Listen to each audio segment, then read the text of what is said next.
ऐसी खूबसूरत अभिनेत्री जो लाखों करोड़ों में सुंदर नहीं बल्कि पूरी दुनिया में सुंदर करार दी गई थी, जो 1994 में मिस वर्ल्ड बनी थी।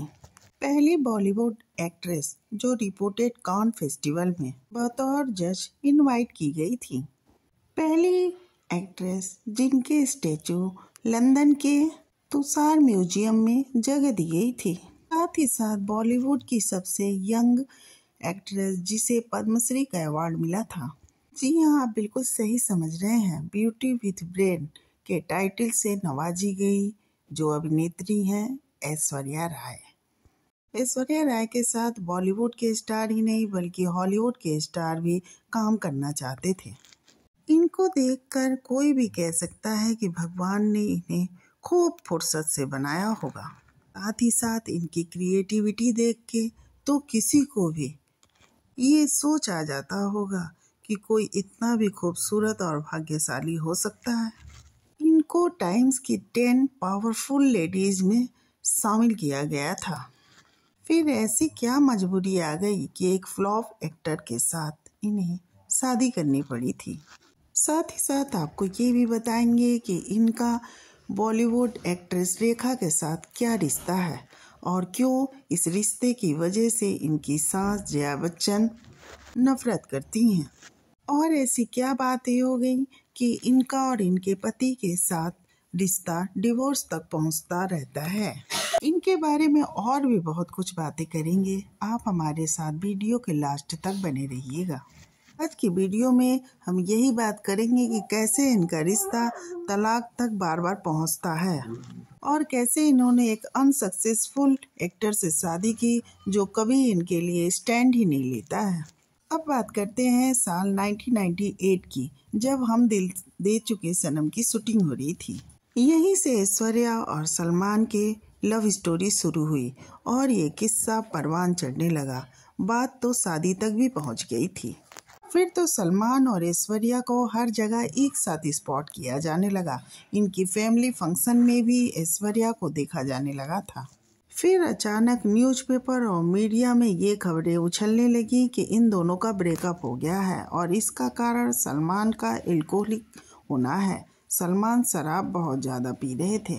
कई न्यूज़पेपर ने तो खुलेआम ये खबर छाप दी थी कि सलमान ड्रिंक करके ऐश्वर्या के साथ झगड़ा करते हैं और हाथापाई तक करते हैं।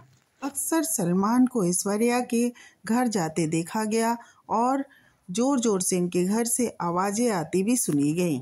ये सिलसिला 2001 आते आते टूट गया और सलमान और ऐश्वर्या का रिश्ता खत्म हो गया।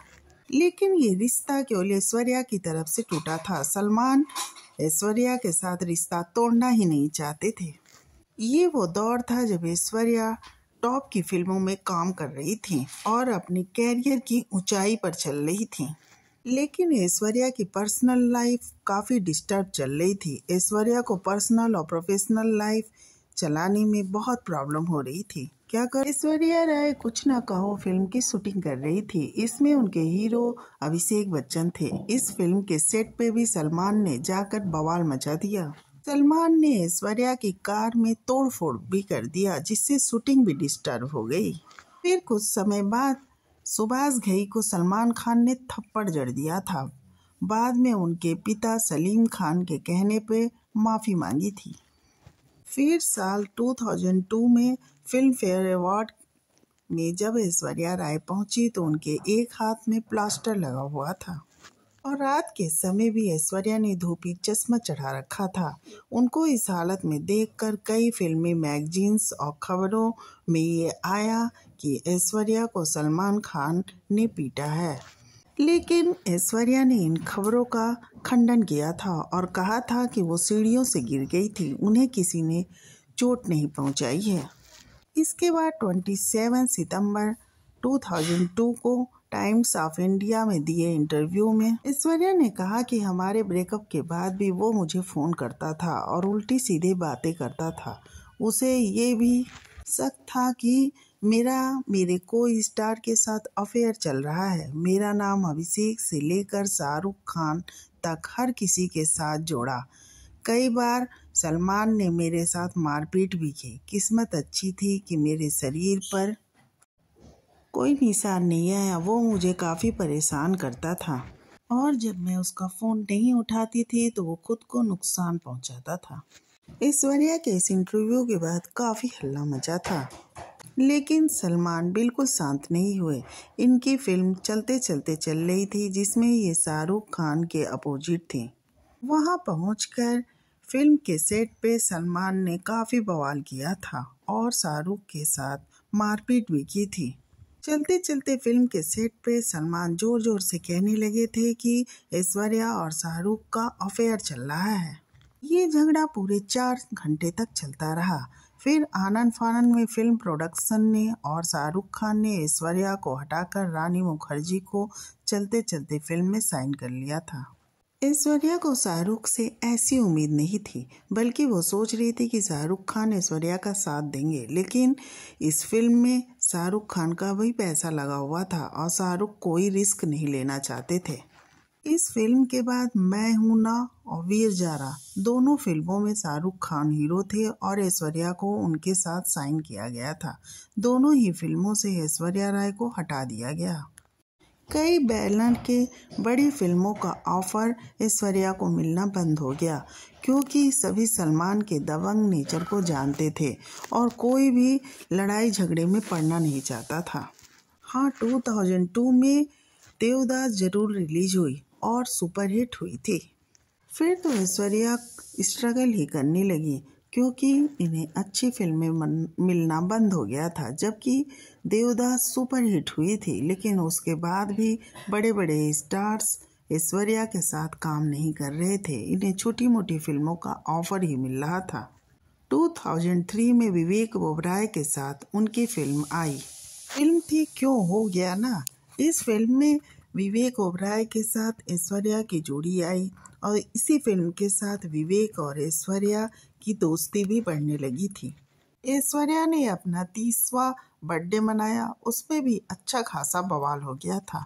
बवाल किस तरह हुआ ये हम आपको बताते हैं। 30वें बर्थडे पे विवेक ओबराय ने ऐश्वर्या राय को 30 गिफ्ट दिए। जब ये खबर सलमान खान को मिली तो वो फिर बवाल करने पे उतारू हो गए थे। सलमान खान ने विवेक ओबराय को रात में फ़ोन करके खूब गालियां दी, तो विवेक ने भी सलमान को मिलने के लिए बुलाया। फ़ोन पे सलमान विवेक को खूब गालियां दे रहे थे। जब सलमान नहीं आए तो विवेक ओबराय ने प्रेस कॉन्फ्रेंस करके ये सारी बातें मीडिया को बता दी। विवेक प्रेस कॉन्फ्रेंस में ये कहते हुए नजर आए कि वो ऐश्वर्या को डेट कर रहे हैं, इसी वजह से सलमान खान उन्हें गालियां दे रहे हैं और परेशान कर रहे हैं। जबकि कई लोगों को विवेक का ये तरीका पसंद नहीं आया। ऐश्वर्या को भी ये अच्छा नहीं लगा कि प्रेस कॉन्फ्रेंस करके क्यों विवेक खुलेआम सबको बता रहे हैं कि वो ऐश्वर्या को डेट कर रहे हैं और उन्हें 30 गिफ्ट दिए हैं। इस घटना के बाद से ही ऐश्वर्या और विवेक का रिश्ता टूट गया।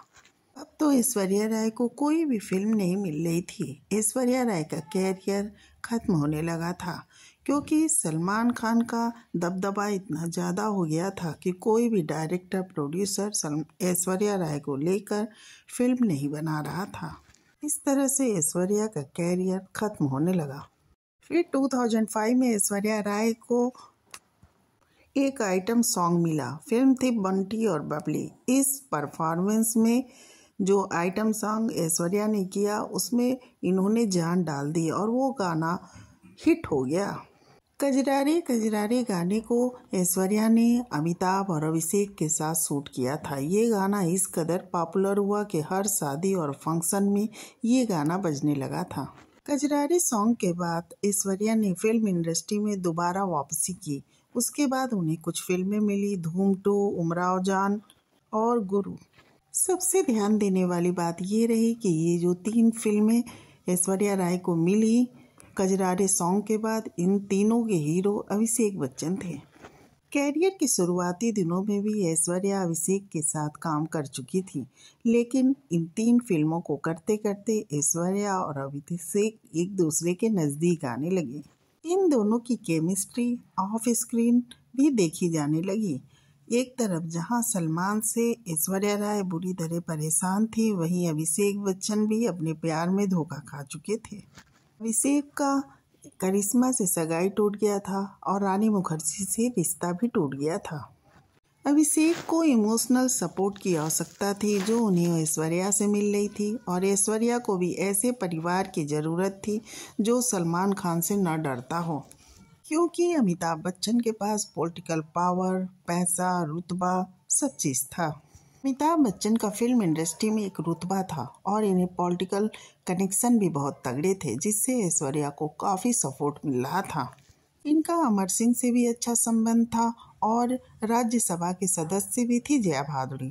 फिर तो ऐश्वर्या ने अपने दिमाग को आगे बढ़ाया और 2007 में अभिषेक बच्चन के साथ शादी कर ली। लोग भले ही ये कहते रहे कि एक फ्लॉप स्टार से शादी ऐश्वर्या को सलमान की वजह से करनी पड़ी, नहीं तो वो कभी भी अभिषेक से शादी नहीं करती, लेकिन ऐश्वर्या ने इस मुद्दे पे कभी भी कुछ नहीं कहा। ऐश्वर्या ने शादी के बाद भी एड और फिल्मों में काम चालू रखा। इसमें उनके हीरो अभिषेक बच्चन रहे। चलिए अब बात करते हैं ऐश्वर्या और रेखा से संबंध के बारे में। ऐश्वर्या राय और रेखा के नज़दीकियों की वजह से ही ऐश्वर्या अपनी सास जया भादुड़ी से दूर होती गई। जब भी ऐश्वर्या और रेखा एक दूसरे से मिलती, दोनों एक दूसरे के गले लगती और रेखा ऐश्वर्या को गले लगाते हुए देखी जाती, और रेखा ये भी कहती हुई सुनी गई कि ऐश्वर्या मेरी बेटी की जैसी है। ऐश्वर्या रेखा से काफ़ी प्रभावित थी और रेखा ऐश्वर्या को खूब ज़्यादा मान देती थी। रेखा ने ऐश्वर्या को एक लेटर भी लिखा था जो 2018 में छपे मैगजीन फेमिना में छपा था। उस लेटर में लिखा था, मेरी ऐस तुम जैसी महिला एक बहती नदी की तरह है, वो कभी नहीं थमती। उसे जहाँ जाना है वो बिना किसी दिखावे के वहाँ जाती है और अपने तरीके से अपनी मंजिल पर पहुँचती है। लोग भूल जाएंगे कि तुमने क्या कहा और ये भी भूल जाएंगे कि तुमने क्या किया, पर वो कभी नहीं भूलेंगे कि तुमने उन्हें कैसा फील करवाया है। हिम्मत सबसे बड़ा गुण है, क्योंकि हिम्मत के बिना आप किसी भी गुण की प्रैक्टिस नहीं कर सकते हैं और तुम इसका जीवित उदाहरण हो। तुम्हारी ताकत और प्योर एनर्जी तुम्हारे से बोलने से पहले ही आ जाती है और तुम्हारा परिचय देती है। इस लेटर के छपने से पहले ही रेखा ने ऐश्वर्या की खूब तारीफ की थी।